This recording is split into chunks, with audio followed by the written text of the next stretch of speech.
ایک ہماری میٹنگ تھی کہ بجلی عام آدمی کے لیے سب سے بڑا ایک چیلنج ہے. ہم نے بجٹ کے دوران 50 ارب روپے جو ہماری ترقیاتی فنڈز ہیں اس سے نکال کر ہم نے 86% جو گھریلو صارفین ہیں جو 200 یونٹس تک بجلی استعمال کرتے ہیں ان کے لیے ہمیں 50 ارب روپے ہم نے ان کو سبسڈی دی تاکہ گرمیوں میں ان کے لیے تھوڑا سا ریلیف مل جائے 3 مہینے کے لیے. ابھی چند دن پہلے پنجاب حکومت نے اپنے صوبائی وسائل سے، اس کا وفاق سے کوئی تعلق نہیں، صوبائی وسائل سے 45 ارب روپے انہوں نے خرچ کیے اور 2 مہینے کے لیے 200 یونٹ سے لے کر 500 یونٹ تک جو بھی گھریلو صارفین ہیں ان کے لیے ایک بہت بڑا ریلیف دیا. میں سمجھتا ہوں کہ اس کے اوپر کوئی سیاست نہیں ہونی چاہیے. اس کے اوپر باقی صوبوں کو بھی اگر وہ چاہیں تو اس میں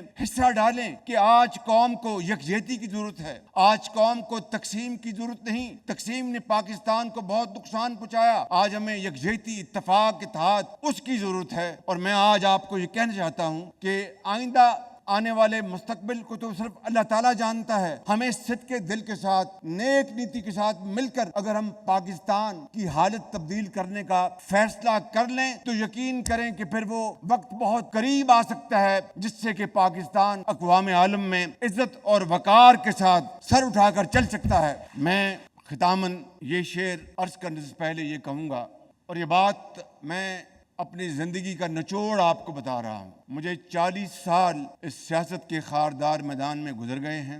میں دنیا کا ایک خطا کار ترین انسان ہوں، لیکن عوامی خدمت میں چھوٹی موٹی خدمت کی ہے، اس کو اللہ تعالیٰ قبول فرمائے. آج کا جو پاکستان ہے، آج کے ہمارے جو معروضی حالات ہیں، اس کا یہ تقاضا ہے کہ سیاستدان مل کر اس ملک کی خدمت کریں اور ادارے جو پاکستان کے اندر آئینی ادارے ہیں ان کے ساتھ مل کر اپنے اپنے دائرے میں رہتے ہوئے ہم پاکستان کی شبانہ روز خدمت کریں گے تو یقین کریں کہ تاریخ ہمیشہ ہمیں یاد رکھے گی، وگرنہ آنے والی نسلیں ہمیں معاف نہیں کریں گے. اس لیے میں آج آپ کو بلا خوف تردید کہتا ہوں کہ میں آج اگر پاکستان کا خادم ہوں تو پاکستان آرمی کا جو سپہ سالار موجود ہیں یقین کریں کہ یکجاں دو قالب ہو کر صرف پاکستان کے عظیم مقصد کے لیے ہم کام کر رہے ہیں. بالکل کبھی مایوس مت ہونا اندھیرا کتنا بھی گہرا ہو، کبھی مایوس